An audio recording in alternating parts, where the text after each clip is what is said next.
e eu sei que estou fazendo bem. Pense nisso.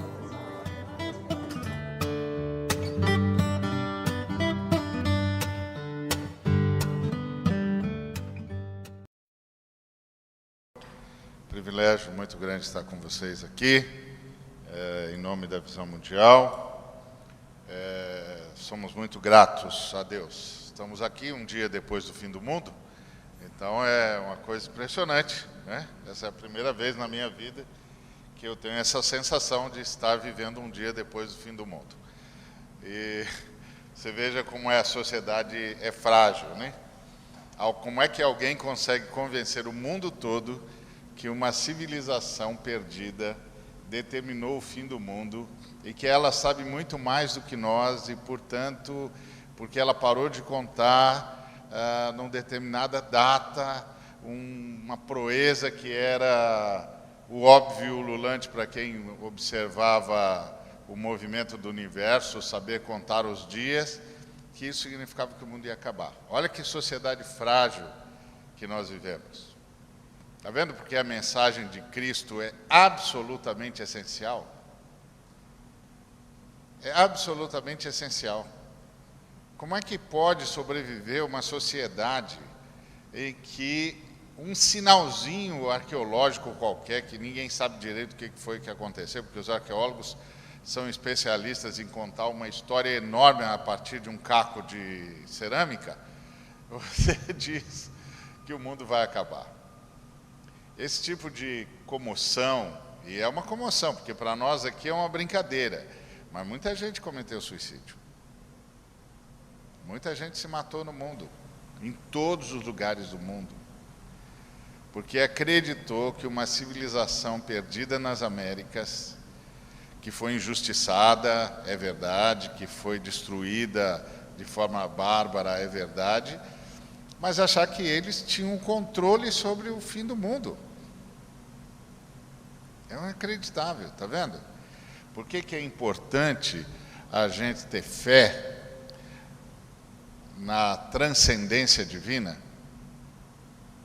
Como é importante saber que o mundo não está à deriva de presságios. Quanta loucura aconteceu nesses últimos dias por gente que ainda acredita em presságios, que ainda não foi liberta pela palavra viva do Evangelho, pela luz que ilumina os corações e traz lucidez à mente. Está vendo como o Evangelho é importante? Não é só uma questão de no que é que eu creio, mas é principalmente como é que eu vivo. E a partir do que eu vivo. E isso é que faz a diferença na vida de um ser humano. Então estamos aqui, porque o mundo não está à deriva de presságios, o mundo continua sendo governado pelo Criador. Enquanto Ele não determinar, nada vai acontecer. Muito bem, esse é um dia de gratidão para nós da Visão Mundial. E eu quero ler com vocês um texto que todos nós conhecemos, que é Mateus capítulo 5, a partir do versículo 1.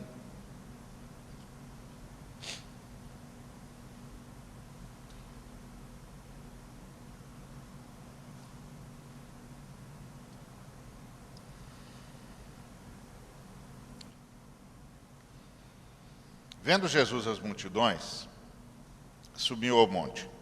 E, como se assentasse, aproximaram-se os seus discípulos, e ele passou a ensiná-los, dizendo: Bem-aventurados os humildes de espírito, porque deles é o reino dos céus. Bem-aventurados os que choram, porque serão consolados. Bem-aventurados os mansos, porque herdarão a terra. Bem-aventurados os que têm fome e sede de justiça, porque serão fartos. Bem-aventurados os misericordiosos, porque alcançarão misericórdia. Bem-aventurados os limpos de coração, porque verão a Deus. Bem-aventurados os pacificadores, porque serão chamados filhos de Deus. Bem-aventurados os perseguidos por causa da justiça, porque deles é o reino dos céus. Bem-aventurados sois quando, por minha causa, vos injuriarem, vos perseguirem e, mentindo, disserem todo mal contra vós. Regozijai-vos e exultai, porque é grande o vosso galardão nos céus, pois assim perseguiram os profetas que viveram antes de vós. Muito bom. Aqui começa o que nós chamamos de o Sermão do Monte, o Sermão da Montanha. E eu queria chamar a sua atenção para algumas coisas interessantes. Esse sermão é uma palavra de Jesus para os seus discípulos, não é uma palavra de Jesus para a multidão. Porque o texto diz, vendo Jesus as multidões, subiu ao monte, e como se assentasse, aproximaram-se os seus discípulos. Uma coisa que você sabe, Jesus, quando falava multidão, não falava da montanha, do alto da montanha, por uma razão muito simples. Do alto da montanha você não fala com ninguém, porque a sua voz é combatida pelo vento. É o famoso eco, né? Você fala, o vento joga a sua voz de volta e você ouve a sua própria voz duplicada. Então ninguém fala do alto da montanha. Do alto da montanha não dá, o vento vem contra você, gera o famoso eco, e quem se escuta é você, porque o pessoal que está lá embaixo não vê nada, não ouve nada. Não dá. Então como é que Jesus fazia? Jesus ficava na base da água, não é? Na praia. E de lá, de costas para o mar, de costas para a água, ele falava. Por dois motivos. Primeiro, porque a brisa, o vento que vinha da água, que vinha do centro do rio, por detrás dele, levava a voz dele mais longe. E como é um vento quente e o ar quente sobe, levava a voz dele para o alto. Então ele falava da base. Jesus sabia, né? Afinal de contas, ele sabia o que tinha criado. Então, ele ficava na base do mar, na praia. Da praia ele falava à multidão. Então ele já tinha falado à multidão, e ele viu a multidão, então, já se reorganizando em grupos pequenos, pessoal comendo o seu lanche, conversando com os amigos, e Jesus subiu. Subiu e se assentou. E era um hábito entre os mestres hebreus. Nós, quando queremos falar, ficamos de pé, não é? Os mestres hebreus não, quando eles queriam falar, eles se assentavam. E aí os seus alunos se aproximavam deles, que foi exatamente o que os discípulos fizeram. E como se assentasse, aproximaram-se os seus alunos. Então essas palavras são as palavras de Jesus para os seus alunos. Como eu e você estamos alistados na escola de Jesus, espero, não é? Não somos todos alunos de Jesus, então essas palavras são para nós. Então, como se aproximaram os seus alunos, ele passou a ensiná-los, dizendo, bem-aventurados. A palavra bem-aventurado significa feliz, como todos nós sabemos. E é muito interessante, porque a Escritura Sagrada não diz o que é felicidade. Você pode correr a Bíblia de Gênesis a Apocalipse. Você não vai descobrir o que é felicidade. A Bíblia não diz o que é felicidade. Entretanto, a Bíblia diz que tipo de gente é feliz. Que tipo de gente é feliz? Porque a Bíblia não acredita em felicidade como alguma coisa que você vai buscar do lado de fora. O pote no final do arco-íris, não é? A lenda do pote de ouro no final do arco-íris. A Bíblia não acredita nisso, a Bíblia não fala disso. A Bíblia diz que fora não tem nada. Tudo que tem está em Deus, e Deus vem para morar na gente. Então fora você não acha nada. Essa é a ideia. Então não existe a felicidade, mas existe um tipo de gente que é feliz. E esse tipo de gente que a Bíblia descreve, desde os Salmos, começando pelo Salmo 1, até o Apocalipse, você vai encontrar as ênfases das bem-aventuranças, ou seja, que tipo de gente é feliz. E aqui Jesus está falando com seus discípulos, com seus alunos, e está descrevendo gente feliz. Está dizendo que tipo de gente é feliz. E e está, portanto, nos chamando a uma consciência. E a consciência a qual ele nos chama é justamente essa, da possibilidade de ser um tipo de gente feliz. E essa é a pauta dessa aula de Jesus. Então vamos ver, vamos acompanhar Jesus na sua aula. Mas eu vou trabalhar a aula de Jesus como Agostinho trabalhava. Agostinho sempre entendia que Jesus era a grande chave de tudo que ele mesmo dizia. Inclusive, Agostinho dizia que, e eu concordo com ele, que Jesus é a chave para interpretar a Bíblia toda, de Gênesis a Apocalipse. O Agostinho, por exemplo, fez uma exposição exaustiva dos Salmos, com exceção do Salmo 119, e ele sempre atribuía o protagonismo dos Salmos para Jesus. Então, Jesus é o homem sábio que medita na lei do Senhor de noite. Jesus é o que tem, que se refugia em Deus. Jesus é sempre, para ele, Jesus é o cerne dos Salmos. O salmista está falando de Jesus. Interessante. E eu queria usar a metodologia do Agostinho para conversar com você sobre essa aula de Jesus, tendo Jesus como protagonista da sua própria fala. Feliz é o humilde de espírito, porque dele é o reino dos céus. O humilde de espírito é aquele que sabe que não é, que não pode, que não possui, que não tem. Que ele é absolutamente dependente de Deus. E acho que não houve ninguém mais humilde do que Jesus. Ninguém teve um espírito tão humilde quanto o de Jesus, tão consciente da necessidade do Pai quanto Jesus. Jesus escolheu nascer entre os animais. É mais do que os pobres escolheriam. Nasceu, ele dormia no lugar onde os animais comem, num coxo. A manjedoura não é nada mais, nada menos do que um coxo, lugar onde os animais comem. Jesus não tinha roupinha. O anjo que anunciou aos pastores disse: isto vos servirá de sinal. Vocês encontrarão a criança envolta em faixas, deitada numa manjedoura, deitada no lugar onde os animais comem. Esse é o sinal. Alguém absolutamente desprovido de posse, nem roupa, faixas. Não tem um macacãozinho, não tem enxoval, não tem nada. Não tem nem lugar para nascer. E isso é uma escolha divina. Porque você pode pensar o seguinte: meu Deus, o Altíssimo não tinha ninguém em Israel com quem ele pudesse contar, ninguém em Belém Efrata com quem ele pudesse contar, e que cedesse a sua casa para o filho dele nascer? Tinha.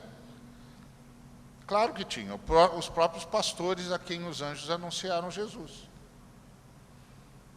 Lembra que o anjo foi no dia do nascimento de Jesus, ou na noite do nascimento de Jesus, e falou com os pastores que estavam cuidando das suas ovelhas na vigília da noite? E disseram: hoje, na cidade de Davi, vos nasceu o Salvador, que é Cristo o Senhor, e isto vos servirá de sinal. Achareis a criança envolta em faixas, deitada numa manjedoura? E aí os demais anjos vieram e cantaram: glória a Deus nas alturas, e paz na terra aos homens a quem ele quer bem. Então, se o Senhor tivesse mandado um anjo para um daqueles pastores lá, da região de Belém Efrata, eles cederiam a casa dele. Cederiam a sua casa para que o Filho de Deus nascesse. Porque eles estavam em sintonia com Deus. Eles estavam tão em sintonia com Deus que Deus enviou um anjo para falar com eles. Então Deus escolheu. Deus escolheu. O Pai escolheu que o seu filho nasceria numa manjedoura. É o suprassumo da humildade de espírito.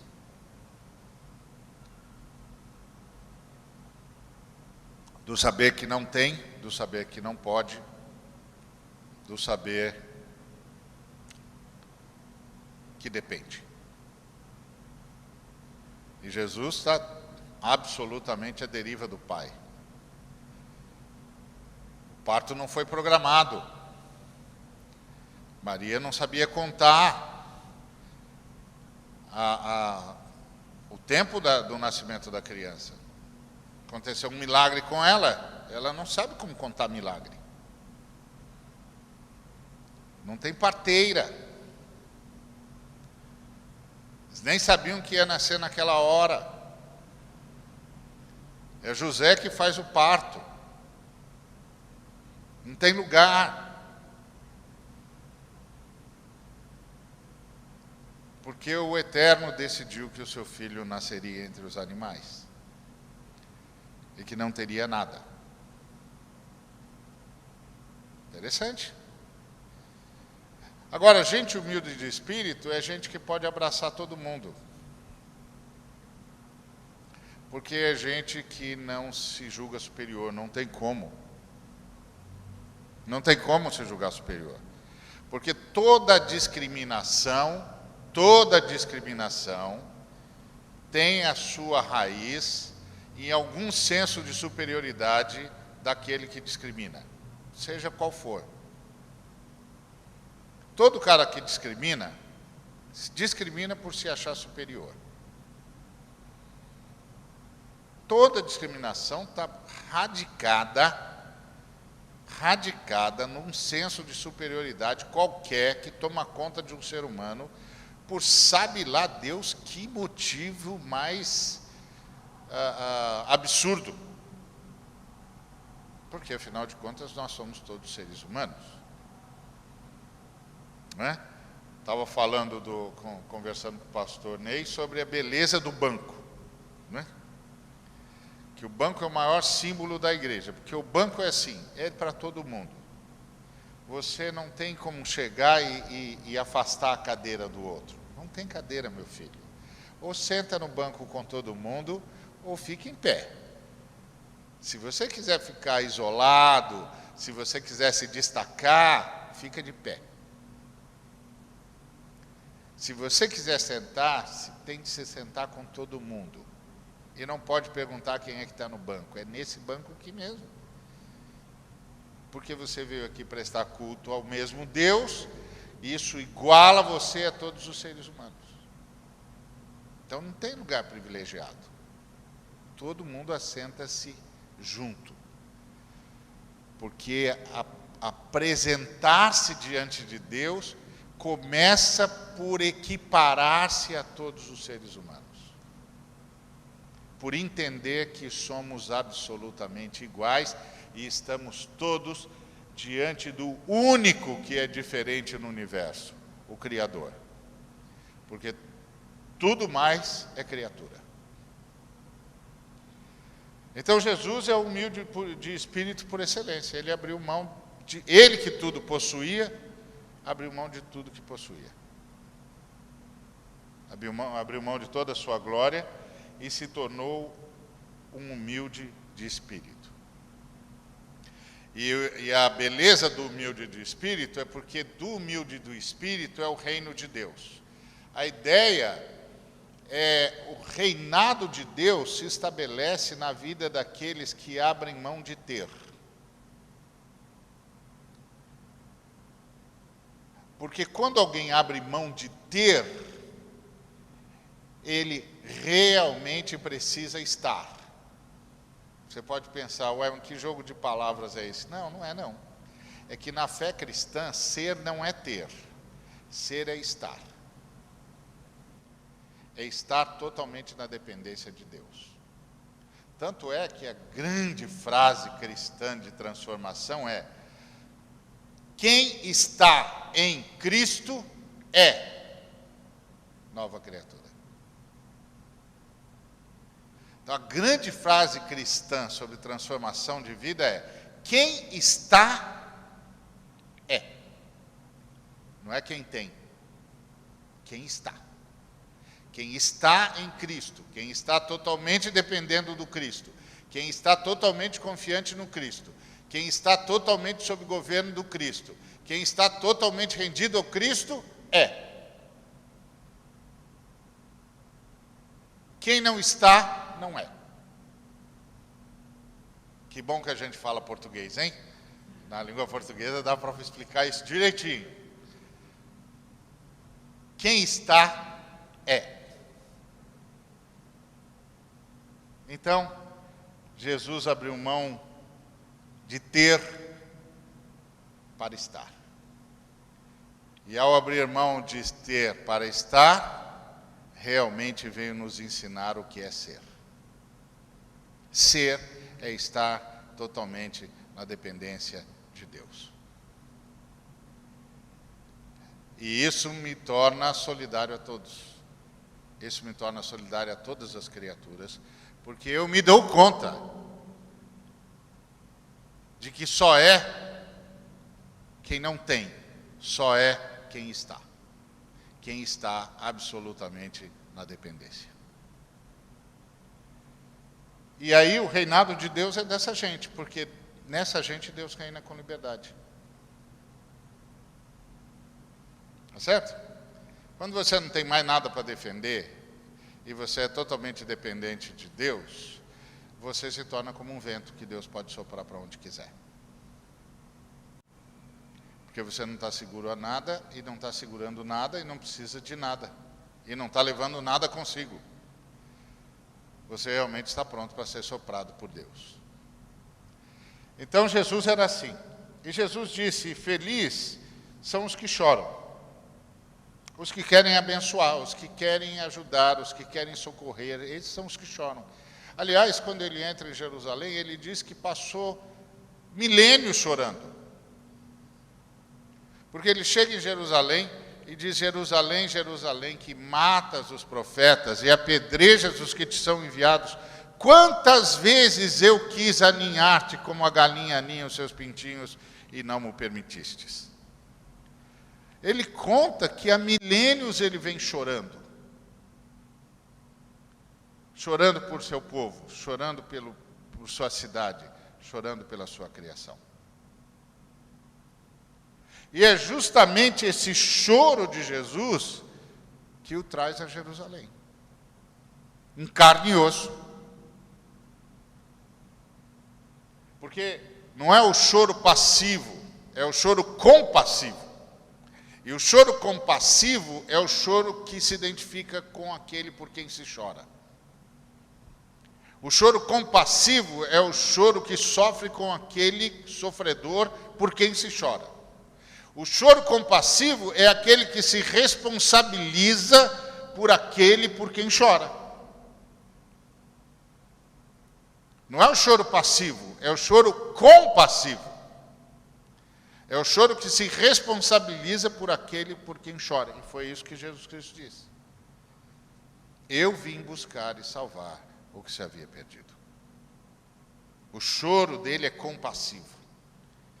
E aí a Bíblia diz que ele é feliz porque ele vai ser consolado. A Bíblia diz que Jesus vai ver o fruto do seu árduo trabalho. Vai ser compensado. O ato dele vai gerar a transformação que ele veio promover. O choro dele vai ser compensado. As lágrimas dele vão ser enxutas. Por quê? Porque ele verá o resultado do sacrifício que fez. Bem-aventurados os mansos.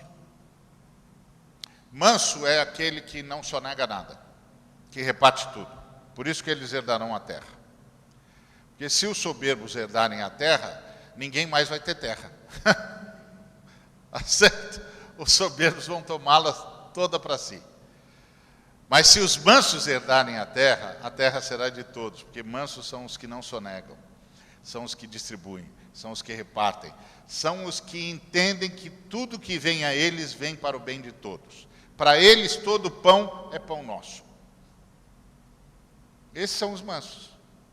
Às vezes a gente pensa que os mansos são aqueles que Não ligam se as coisas acontecem A ou B, que eles são mansos, eles são tranquilos, eles não se agitam com nada, para eles tanto fez quanto tanto faz, não importa se o barco sobe ou o barco desce, eles estão sempre bem. Não, isso não são os mansos, são os irresponsáveis. A vida não é assim. Se o barco sobe, vai para um lugar, se ele desce, vai para outro. E o sujeito tem que saber para onde está indo. Não, os mansos são os que não sonegam. São os que abrem mão, são os que repartem, sabem que estão para ser por outro. Moisés era assim. Moisés era um líder, provavelmente o maior líder que a história humana conheceu. Você não vai encontrar muitos líderes na história da humanidade que pegaram um bando de escravos de um lado e entregaram uma nação do outro. Você não vai encontrar. Não é coisa para pouca gente isso aí. E não é coisa para muita gente isso aí, não. Você não vai encontrar um líder que pegou um povo sem identidade de um lado e entregou o povo do outro lado com identidade plena, sabendo quem é, por que está aqui, para onde vai e o que está fazendo. Pensa nisso. Se você pegasse uma das máquinas do tempo que vende aí nas concessionárias da esquina, você pega uma dessas aí que estão em promoção e vai visitar o povo de Israel no tempo do Egito. Se você chegasse lá no povo de Israel no tempo do Egito e perguntasse para eles, quem são vocês? Eles diriam, nós somos o povo de Abraão, de Isaac e de Jacó. Ah, que ótimo. E vocês adoram a quem Deus? No mundo politeísta, você ia fazer essa pergunta. Vocês adoram que Deus? E eles diriam ao Deus de Abraão, de Isaac e de Jacó. Certo. E como é que chama o Deus de Abraão, de Isaac e Jacó? Eles diriam, chama de Deus de Abraão, de Isaac e de Jacó. Vocês não sabem nada sobre o nome? Não, nada. E esse Deus fica aonde? A gente também não sabe. Porque naquela época eles pensavam que os deuses ficavam circunscritos a regiões. Esse Deus é Deus da montanha, é Deus do mar, é Deus do deserto, é Deus da onde? A gente não sabe. Ah, não? Não. E esse Deus fez o quê? A gente não sabe. Ah, vocês não sabem o que ele fez? Não sabemos nada dele. E esse Deus se manifesta como? A gente não sabe. Como não sabe? A gente não sabe. É Deus de Abraão, de Isaac e de Jacó. Não sabe mais nada disso. Sim, quando vocês... Como é que faz para cultuar esse Deus? A gente não sabe. Não, vocês não sabem como cultuar o seu Deus? Não, a gente não sabe. O seu Deus espera que vocês o cultuem como? A gente não sabe.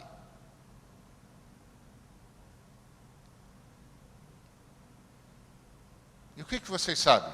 Que ele é o Deus de Abraão, de Isaac e de Jacó. E o que ele tem para vocês? Ele disse que vai abençoar todo mundo a partir de nós e que nós vamos para uma terra que ele vai mostrar. Isso é bom, isso já é bom. E qual é a terra? A gente não sabe. E como vocês vão abençoar todo mundo? A gente não sabe. E o que é abençoar todo mundo? A gente não sabe. Pois, 40 anos depois, sob a liderança de Moisés, eles saberiam responder todas essas perguntas para vocês. Eles saberiam quem é Deus, o que foi que Deus fez, o que aconteceu com a humanidade, por que a humanidade é do jeito que é e o que a humanidade deve esperar. 40 anos depois, eles sabiam que os egípcios não sabiam. Eles sabiam que os mesopotâmios não sabiam. Eles sabiam que os sumérios não souberam. Eles sabiam que a grande nação dos heteus não sabia. 40 anos depois, sob a liderança daquele homem que andou com Deus e que não sonegou nada do que recebeu, eles sabiam tudo sobre o universo. Eles sabiam quem o tinha criado, por que tinha criado, como tinha criado, o que aconteceu com a humanidade e como é que faz para adorar a Deus. Eles tinham liturgia. Eu sei que nós vivemos numa época em que um montão de gente desce além em liturgia. Mas liturgia é a arte de aproximar-se de Deus. Você não pode se aproximar de Deus de qualquer jeito. Como é que se aproxima de Deus? O que fala para Deus? O que Deus quer ouvir? Isso se chama liturgia. Um dia desse eu estava dando aula num grupo pequeno e os irmãos decidiram cantar. E eu estou lá ouvindo a música. E aí eu não cantei. Aí quando eu não canto, eles olham para mim e dizem, por que você não cantou? Eles cantavam uma música que dizia assim, quando entro em tua presença pelas portas do louvor. E eu, calado estava, calado fiquei. Eu disse, por que você não cantou essa música? Eu falei, porque isso aí não existe. Como não existe? Ninguém entra na presença do Senhor pelas portas do louvor. Não, só se entra na presença do Senhor pelo novo e vivo caminho que é o sangue de Cristo.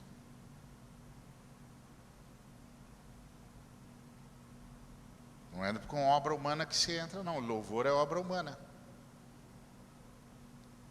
Você entra pelo novo e vivo caminho que é o sangue de Cristo. Quando você chegar lá, pelo sangue de Cristo, o Espírito Santo orientará você sobre que louvor você oferece. Porque o meu louvor é insignificante. Basta pensar o seguinte, Deus é criador, eu sou criatura. Logo, eu sou menor do que Deus, é óbvio. Não é? Toda criatura é menor que o Criador, é óbvio. Só que o meu Criador, o seu Criador, o nosso Criador é infinito. Então isso significa que eu não sou apenas menor do que o Criador. Eu sou menor do que o infinito. Ora, tudo que é menor que o infinito é infinitamente menor. Tá certo? Então, quando eu digo que Deus é santo, é verdade, Deus é santo. Mas o santo que eu sou capaz de dizer é infinitamente menor que o santo que Deus é. Quando eu digo que Deus é bom, Deus é bom. Só que o bom que eu sou capaz de dizer é infinitamente menor que o bom que Deus é. Como é que eu entro pelas portas do louvor? Que louvor! Que louvor! Tudo que eu disser é infinitamente menor. Então, como é que eu entro? Eu entro pelo novo e vivo caminho do sangue de Cristo. O sangue de Cristo cobre a minha vida, purifica-me da minha iniquidade, e o Pai das luzes pode me receber. Porque Ele olha para mim através do sangue. Aí Ele pode me receber. Sabe o que é isso? Isso chama-se liturgia. Como é que você se aproxima do Eterno? Do Pai, Filho e Espírito Santo, do Deus triuno. Então, Jesus disse, bem-aventurados os mansos. Moisés era assim, ele era tão manso que ele repartiu tudo. Graças à instrumentalidade dele, o seu povo passou a poder responder qualquer pergunta sobre Deus, sobre a humanidade, sobre o futuro. Coisa impressionante. E Jesus era assim também. Jesus era assim também. E Jesus veio justamente para isso, para herdar a terra. Jesus veio justamente para herdar a terra. Porque em Jesus herdando a terra, como é que diz o Salmo 2? Pede-me e eu te darei as nações e as extremidades da terra por tua possessão. Palavra do Pai ao Filho ungido. E Jesus veio justamente para isso. Ele veio para herdar a terra, para que a terra fosse de todos nós. Porque quando ele chegou aqui, teve um sujeito que mostrou a terra para ele. E disse: tudo isso me foi dado. Jesus veio para tomar do usurpador a terra, para que a terra fosse de todos os homens. Por isso que nós, da Visão Mundial, estamos absolutamente envolvidos em ajudar todas as pessoas a terem acesso à terra. Porque Jesus Cristo veio tomar a terra, herdar a terra, para que a terra fosse de todos os seres humanos. Então, bem-aventurados os mansos, porque eles herdarão a terra. Os que não sonegam, os que repartem, os que distribuem, os que sabem que tudo é de Deus para todos. Aqueles que sabem que no nosso meio todo pão é pão nosso. Porque afinal de contas, meu amigo, quem ora o pão nosso de cada dia, tem de se oferecer para ser a padaria de Deus. Certo? Se eu oro, pão nosso de cada dia, dá-nos hoje, eu tenho de me oferecer para ser a padaria de Deus. Eu tenho de me oferecer para ser aquele por meio de quem Deus vai distribuir pão para todo mundo. Não posso ser um sujeito que assume para si. Não posso ser um sujeito que se apodera. Senão não posso orar pão nosso. Tenho de ser manso. Bem-aventurados os que têm fome e sede de justiça. Justiça é a vontade de Deus. Isso tem salvo o mundo. Justiça é uma noção judaico-cristã. Ela é maior do que tudo, está antes de tudo. Nós cremos que há um princípio de justiça, que é o princípio estabelecido pela Trindade. E que as leis precisam se adequar à justiça. Justiça não é a aplicação da lei. Justiça é anterior à lei. Qualquer lei precisa ser a aplicação da justiça. É diferente. Uma vez num filme que eu assisti de um advogado que estava sendo julgado por outras questões, perguntaram a ele se ele gostava de ser advogado. E ele disse que sim. E aí perguntaram a ele por que ele gostava de ser advogado. Ele disse: porque de vez em quando, no meio desses embates de leis, jurisprudência, agravos, desagravos, atenuantes, no meio desse jogo todo, às vezes, não sempre, não muito, mas às vezes, a gente tem o privilégio de ter colaborado para que, de fato, houvesse justiça. Porque justiça, meu amado, é um conceito judaico-cristão, que é anterior a tudo e a todos. É um princípio de Deus. Eu me lembro de um analista que leu aquela frase do Francis Fukuyama. Francis Fukuyama é um filósofo nipo-americano que, depois da queda do Muro de Berlim, em 1989, disse que a história tinha acabado, porque a história, na visão dele, era o resultado do confronto entre a ideologia capitalista e a ideologia comunista. E como o capitalismo havia vencido, o Muro de Berlim caiu, a União Soviética desapareceu, os grandes baluartes do comunismo tinham desmoronado, então não tinha mais história. E aí o analista disse, ele está equivocado, porque a história nunca foi o resultado do confronto entre os blocos capitalistas e comunistas. A história sempre foi o confronto entre a tradição greco-romana e a tradição judaico-cristã. E esse confronto só vai acabar no dia em que as trombetas soarem e o rei dos judeus e dos cristãos voltar à terra. Ele disse, foi a tradição judaico-cristã que gritou ao mundo, há algo no universo que se chama justiça, e todos têm de encontrá-la.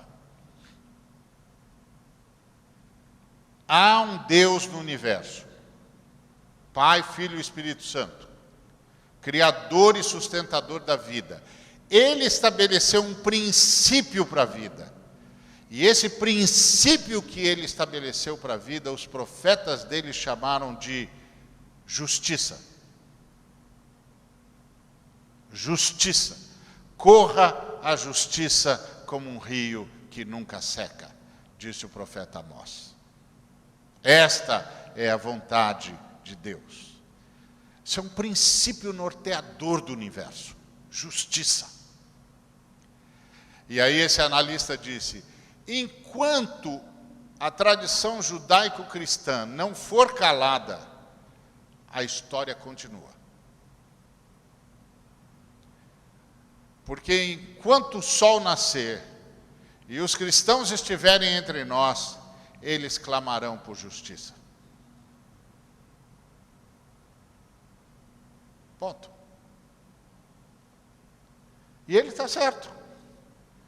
Enquanto nós estivermos aqui, nós clamaremos por justiça.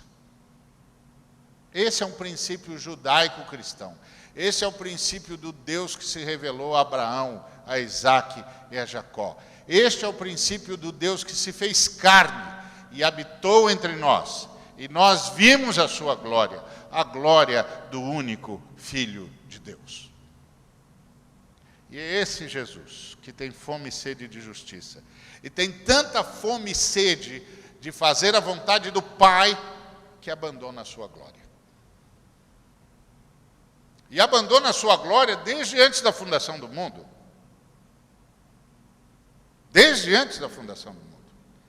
Porque o apóstolo Pedro disse, não foi com prata ou ouro, ou qualquer coisa corruptível, que fostes resgatados do vão procedimento que vos legaram vossos pais, mas pelo sangue sem mácula, como de cordeiro, o sangue de Cristo, conhecido e eficaz desde antes da fundação do mundo, porém manifestado no fim dos tempos por amor a vós. 1 de Pedro, capítulo 1, do versículo 18 ao versículo 20. Esse é o ponto. Eu me lembro que uma vez uma senhora chegou para mim, eu tinha tinha falado sobre por que precisamos de um Salvador. Aí quando eu terminei, a senhora perguntou se podia falar comigo. Eu disse, sim, senhora. E ela disse para mim assim, essa mensagem cristã é muito interessante. Eu falei, já pensei muita coisa sobre a mensagem cristã, menos que ela fosse interessante. Mas interessante a senhora achar isso. Aí ela disse, tudo que existe, existe em Deus? Eu disse, sim, senhora, está escrito em Deus que nós vivemos, nos movemos e existimos. Ela disse, nós, seres humanos, somos todos pecadores? Sim, senhora, está escrito, todos pecaram e carecem da glória de Deus. Ela disse, Deus é santo?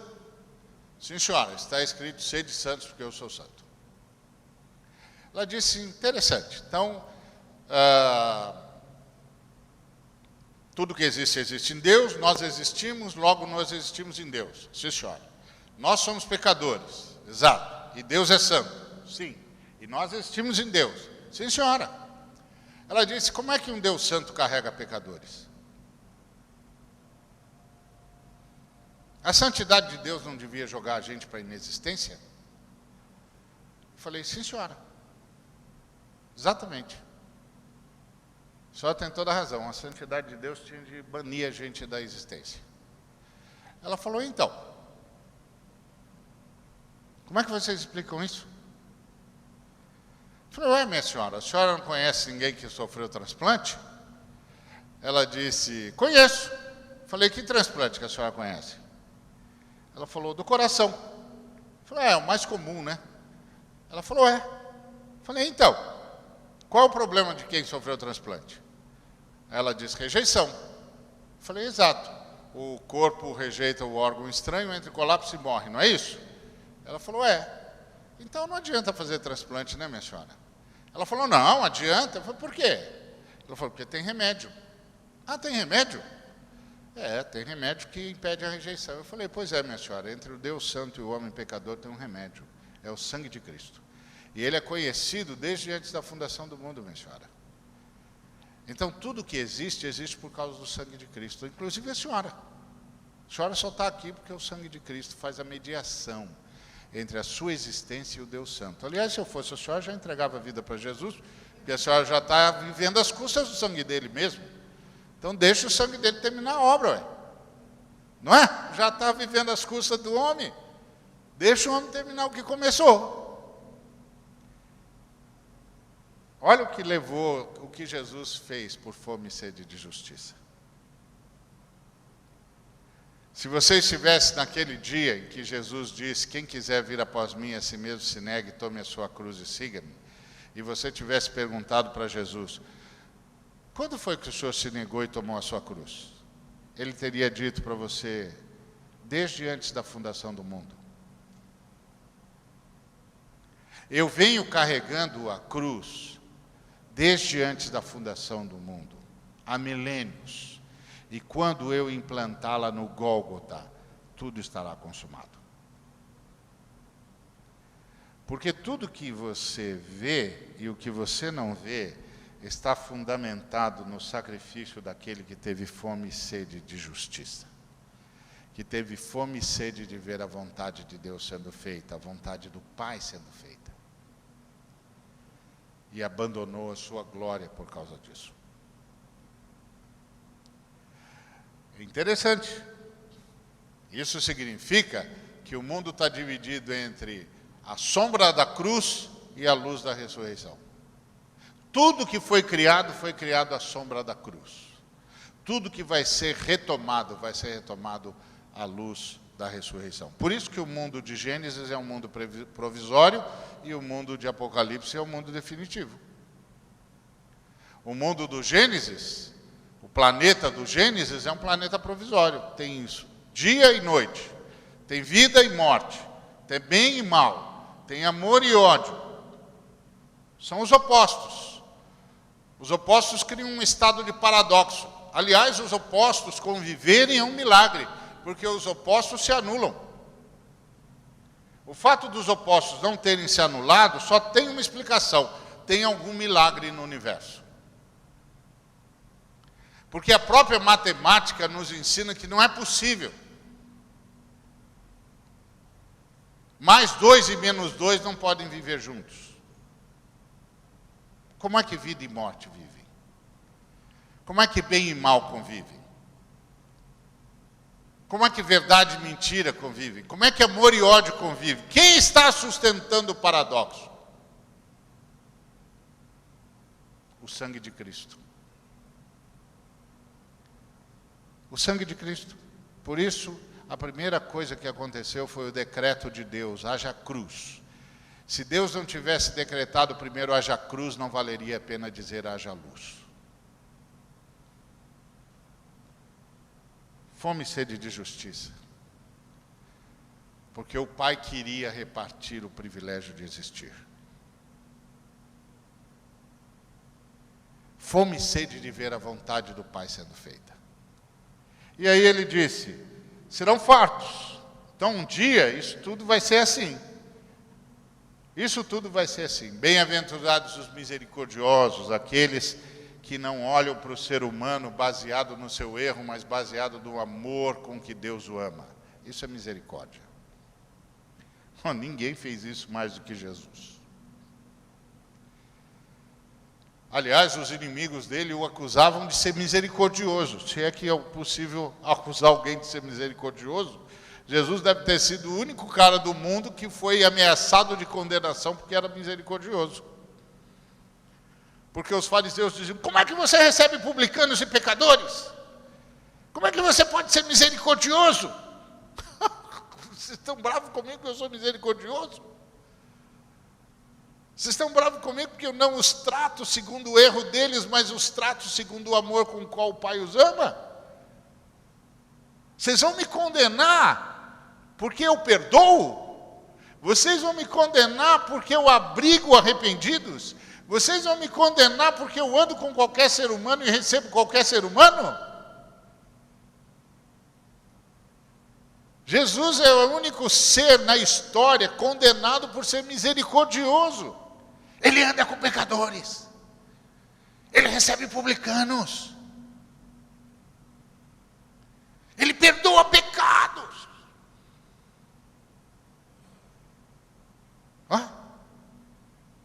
Esse é o negócio mais bizarro do mundo. Condenaram um homem porque ele era bom. Porque era misericordioso. Porque tinha fome e sede de justiça. Porque era humilde de espírito. Porque chorava. Porque repartia. Extraordinário. Assustador, eu diria. Feliz é quem é misericordioso, porque alcançarão misericórdia. Jesus é impressionante. E ele era esse. Esse homem, sendo misericordioso com todos. E alcançando misericórdia. Não porque ele precisasse de misericórdia. Mas no caso dele, ele alcançou outros homens que se tornaram misericordiosos. Que coisa impressionante. Feliz são os limpos de coração, porque verão a Deus. Se eu tivesse do dia que Jesus chamou o Mateus, lembra do apóstolo Mateus, escritor do Evangelho? Antes de chamar Mateus, ele chamava Levi. E quando ele era chamado de Levi, ele era publicano, cobrador de impostos, trabalhava para os romanos, metia a mão no dinheiro, era corrupto, e corrupto mesmo, porque os publicanos se enriqueciam às custas da miséria do povo judeu, que estava sob opressão romana. Eles arrancavam, extorquiam dos romanos, dos judeus, o dinheiro que os romanos queriam, e pegavam a parte deles. E eles todos eram muito ricos. E o Levi era um deles. E aí Jesus está passando pela coletoria. O camarada está lá fazendo o serviço dele, está cobrando e cobrando e cobrando e cobrando. E Jesus diz: você, vem e me segue. Se eu estivesse do lado de Jesus, eu ia dizer assim: Jesus, o senhor vai chamar esse moço aí mesmo? Vou. Jesus, acho que o senhor não sabe nada sobre ele. E Jesus ia dizer: pois é, meu filho, quando você olha para ele, o que você vê? Eu vejo um bandido. Eu vejo um corrupto. Eu vejo um pecador. E não sou só eu não, viu, Jesus? Aí Jesus diria para mim: pois eu, quando olho para ele, vejo um apóstolo. Eu vejo um homem que vai mudar tanto, e que vai ser transformado de um tanto, que ele vai escrever sobre mim. E durante milênios, quem quiser saber sobre mim vai ter de ler o que ele escreveu. E eu ia ter de dizer para ele: só o senhor vê isso, o senhor é muito limpo de coração. É isso que é um limpo de coração. É gente que vê as possibilidades da graça. O que a graça de Deus pode fazer? Limpo de coração é aquele que vê o menino chamado menino de rua com os mesmos olhos que Jesus viu Levi. O que você está vendo aí? Estou vendo um marginal. E você, Jesus? Eu estou vendo um apóstolo. E você, Jesus? Eu estou vendo um ser humano. E você, Jesus? Eu estou vendo um líder. E você, Jesus? Eu estou vendo um ser humano que vai fazer diferença na sua geração. Ah, Jesus também, o Senhor é limpo de coração. O Senhor vê Deus. O Senhor vê Deus por detrás das máscaras humanas. O Senhor vê Deus por detrás das tragédias. O Senhor vê Deus por detrás dos seres caídos. Também o Senhor é limpo de coração.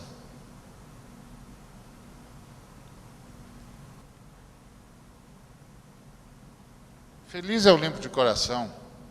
Ele vê Deus. Vê Deus por detrás das máscaras. Vê Deus por detrás das angústias. Vê Deus por detrás do desespero.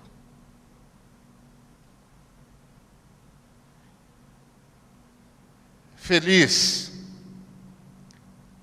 os pacificadores, os que promovem paz. Ninguém fez isso mais do que Jesus. Afinal de contas, nele estava o castigo que nos traz a paz.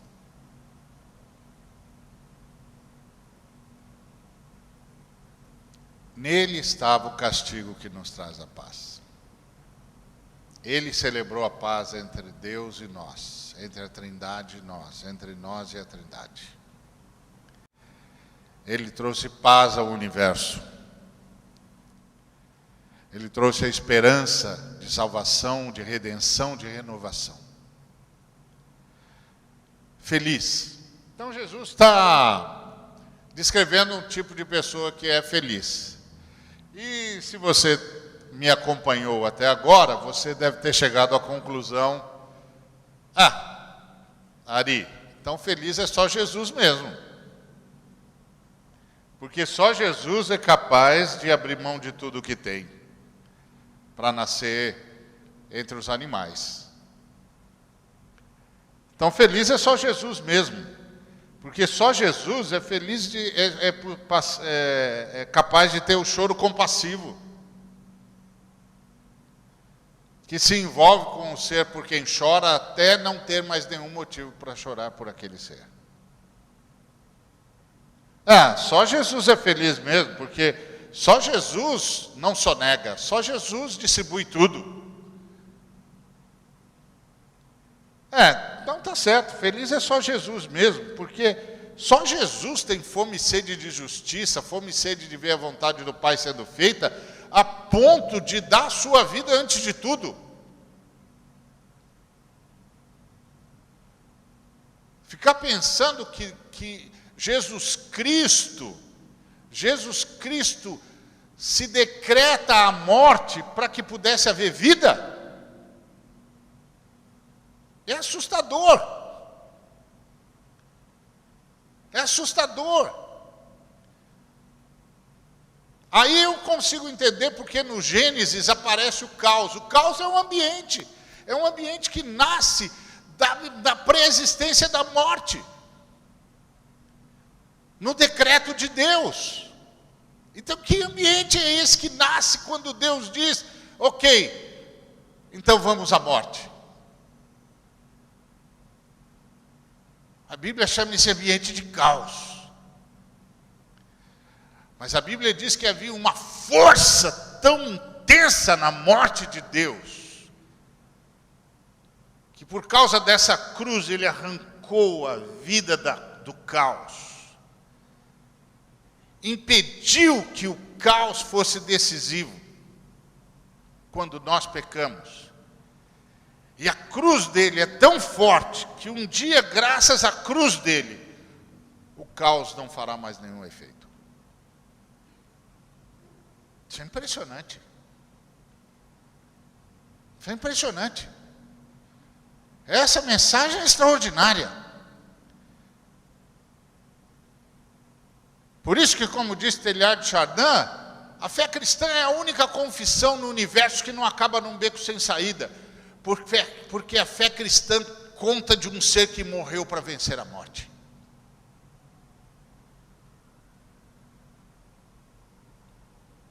É a solução final, de verdade. Extraordinário. Eu fico pensando que o mundo é interessante, porque quando nós olhamos para uma balança com dois pratos, você fica pensando, bom, entramos no universo como se quem entra numa balança que está aqui em dois pratos, e aí nós pecamos. E aí quando nós pecamos, o prato onde nós estávamos fez isso aqui, então tudo tinha de deixar de existir, porque nós pecamos. Mas de verdade, nós não entramos no mundo com a balança assim. Nós entramos no mundo com a balança assim. Aqui estava o decreto da morte do Cordeiro. Então, quando nós pecamos, a balança fez isso. E tudo foi sustentado pelo sacrifício do Cordeiro. Extraordinário. E aí você diz, bom, Ari, mas isso é só por Jesus, só para Jesus. Mas ele não acha isso. Porque ele disse, bem-aventurados os perseguidos por causa da justiça, bem-aventurados sois quando por minha causa vos injuriarem. Opa! Ele está dizendo que eu também posso ser feliz. Que você também pode ser feliz. E que é simples. Basta eu andar na trilha dele. Ele está dizendo que eu posso ser feliz, porque quando eu me identificar com ele, porque é isso que ele diz, bem-aventurados sois quando por minha causa.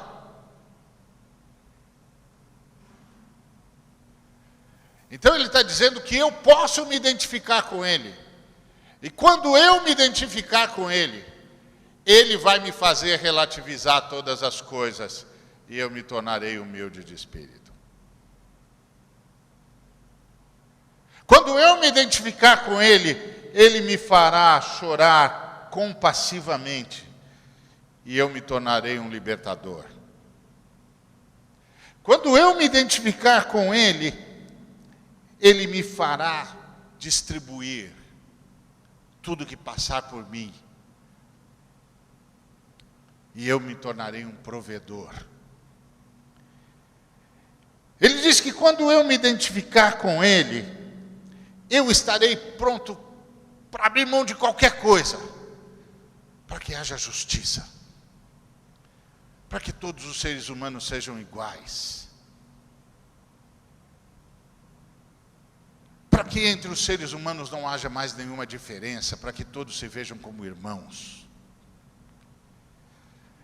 Ele disse que quando eu me identificar com ele, eu também poderei ser essa pessoa misericordiosa, que olha para os outros, não baseado nos seus erros, mas baseado no fato de que sei que Deus ama essa pessoa. E que eu tenho de tratá-la a partir do amor com que ela é amada, e não a partir das falhas que ela comete. Ele disse que se eu me identificar com ele, eu também serei limpo de coração. Eu também verei as possibilidades da graça. Eu passarei a olhar para um ser humano caído na beira do caminho de outro jeito. Eu passarei a olhar para a história de outro jeito. Eu passarei a olhar para a vida de outro jeito. Eu acreditarei nas possibilidades da graça. E por isso eu vou continuar investindo no ser humano. Eu vou continuar investindo na humanidade. Eu vou continuar investindo no dia a dia dos seres humanos, porque eu vejo Deus. Eu vejo Deus transformando os seres humanos, recuperando gente, recuperando situações, limpando a história. Você é diferente. ser diferente. Onde todo mundo verá a mazela, eu verei a esperança. Onde todo mundo vê a tragédia, eu vejo uma possibilidade de amar. Onde todo mundo vê a desgraça, eu vejo a possibilidade da reconstrução. Porque eu vejo Deus. Eu vejo Deus passando como uma sombra, benfazeja, por detrás de toda a angústia humana. Dizendo, não tenha medo. Creiam em mim. Não tenham medo. Continuem acreditando. Eu vim para que vocês tenham vida e a tenham em abundância. E por causa disso, muita gente vai poder ser recuperada. Muita vida vai ser retomada.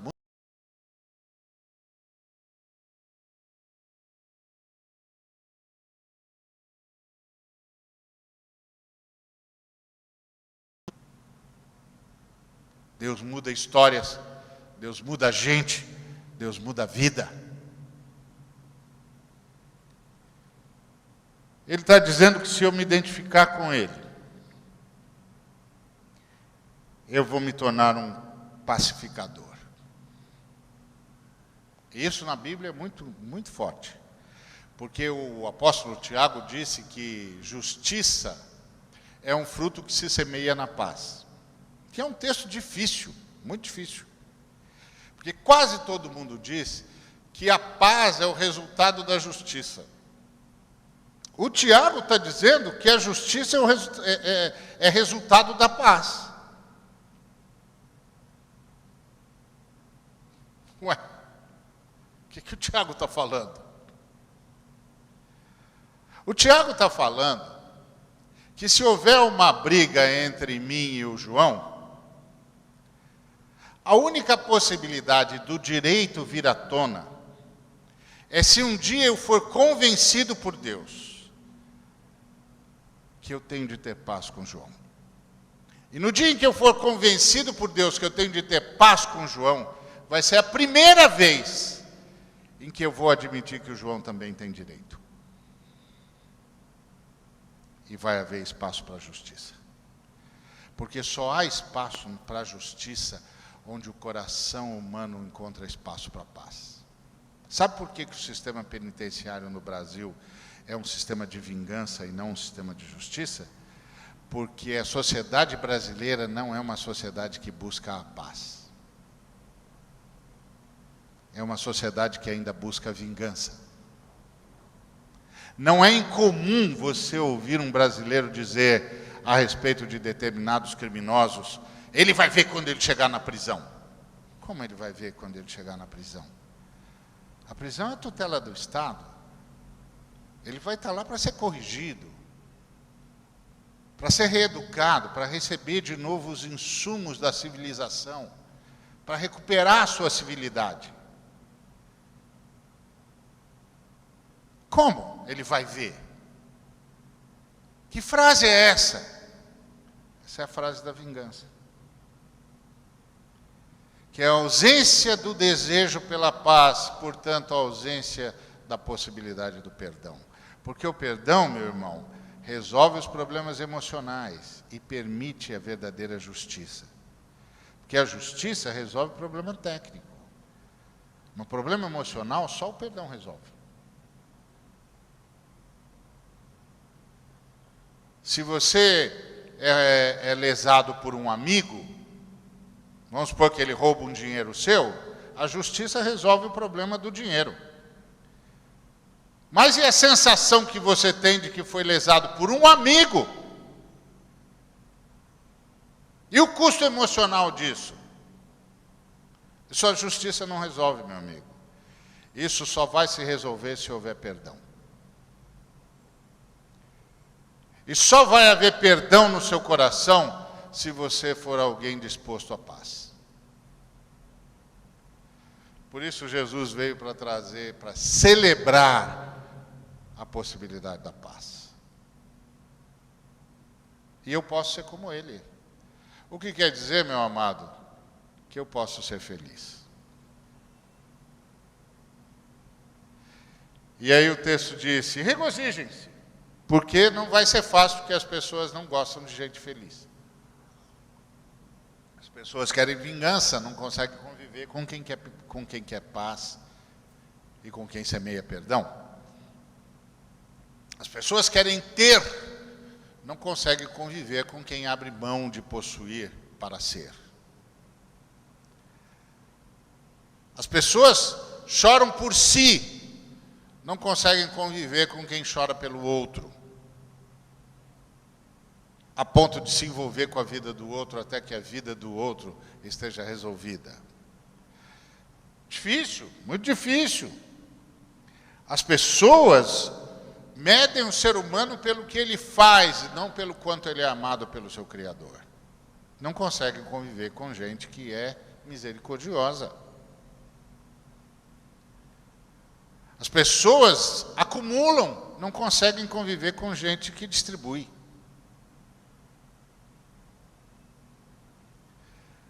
As pessoas julgam, não conseguem conviver com limpos de coração. Difícil. Mas são justamente essas pessoas que são felizes, as que são limpas de coração, as que choram, as que sabem que não têm, as que sabem que dependem. Então ele disse que felizes são os que por causa dele são injuriados e perseguidos. E em relação a eles se diz todo mal. Gente que se identificou com ele. E eu sou grato por fazer parte de organizações como Visão Mundial, porque eu vejo nas pessoas que se dedicam a esse trabalho, esse sonho de ser feliz.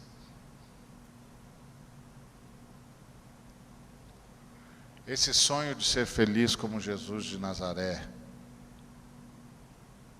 foi feliz.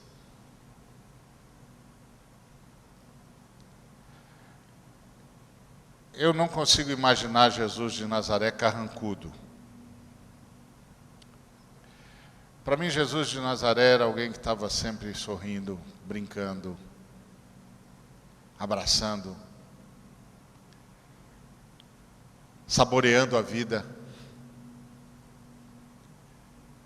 Por isso era capaz de chorar por quem não conseguia mais saborear a existência. Porque sabia o que a pessoa estava deixando de viver, de experimentar.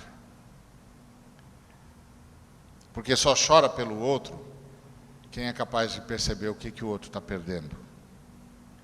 E como o outro poderia ser se a história pudesse ser mudada. Por isso que mais me leva a agradecer a Deus por movimentos como Visão Mundial e outros similares, não é o que a gente realizou, porque é muito pouco, ainda tem muito para fazer. Não é o fato da gente estar em 98 países. Tem mais do que o dobro de nações.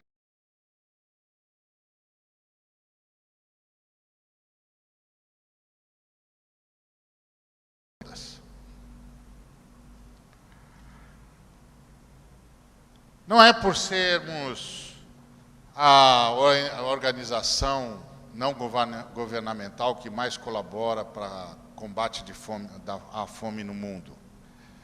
Porque ainda tem 1 bilhão e 100 milhões de seres humanos que vai morrer de fome. É pouco, precisamos fazer mais. Embora sejamos os que mais fazem, ainda tem mais para fazer. Eu não sou grato porque nós não sabemos contar os milhões de crianças que foram salvas nesses 60 anos de história. Eu sou grato porque um dia a gente sonhou que podia ser feliz como Jesus de Nazaré.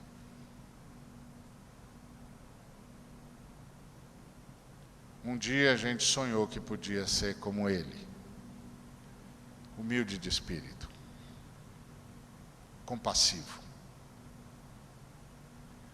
Um dia a gente sonhou que podia ser como Ele, manso,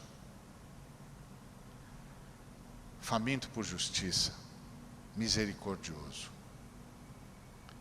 limpo de coração, pacificador. Enquanto a gente puder continuar a sonhar com isso, nós estamos no caminho da vida. Nós estamos no caminho de recuperar a vida, de ser instrumento de vida. Enquanto nós sonharmos com isso, nós teremos um motivo para viver. E saberemos por que a vida continua. Porque, por mais incrível que pareça, há um ser no universo que acredita no ser humano. E nós estamos com ele, nessa luta pela humanidade. Sabemos que ele vai voltar. E o mundo, sob a luz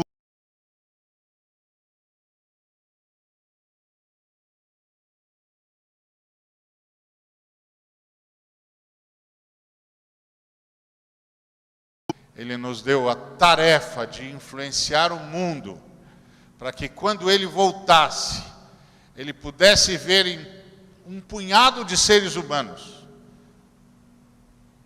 a sua própria face. Gente que como ele insistiu. Gente que como ele abriu mão.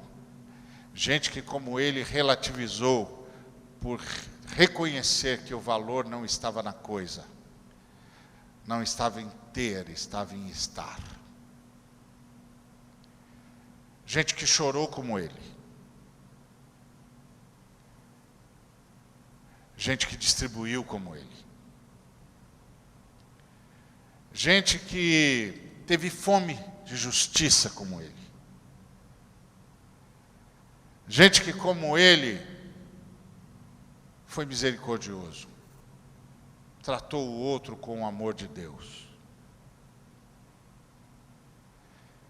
Gente como ele, que buscou a paz, que buscou levar os seres humanos a quererem paz uns com os outros. Gente como ele, que para que houvesse justiça, estava pronto a aguentar qualquer situação, mesmo que lhe fosse fatal. É a história dos mártires cristãos. Aqueles que, para que houvesse justiça, empenharam-se até serem mortos. Porque isso é que é a beleza do martírio cristão. O martírio cristão não é gente que ama a morte, é gente que ama a vida. Mas para que a vida não sofresse solução de continuidade, para que os bárbaros não triunfassem, se deixou matar, para que o sangue deles fizessem germinar milhões de seres humanos, que continuariam a lutar pela vida. Essa é a história da fé cristã. Por isso a fé cristã muda o mundo. E eu termino lembrando de um analista chinês que eu li há algum tempo.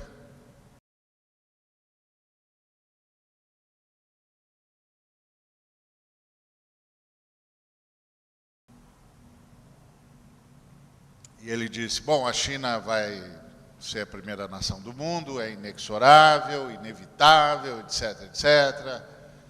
Mas nós temos um problema, dizia o analista. Nós nunca seremos um país desejado. Porque uma coisa é ser rico e outra coisa é ser desejado.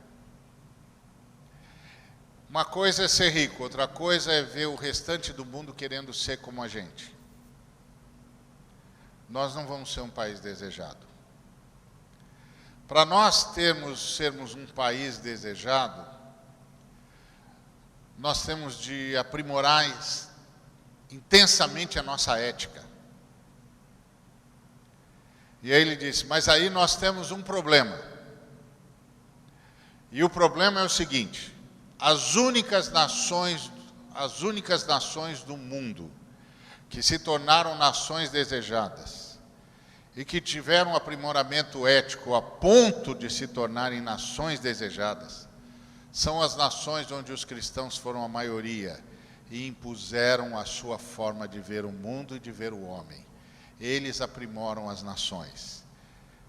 Se nós quisermos que a China se torne uma nação desejada, nós vamos ter de conversar com os cristãos, porque só eles sabem um caminho do aprimoramento ético, de tornar um povo uma referência no mundo.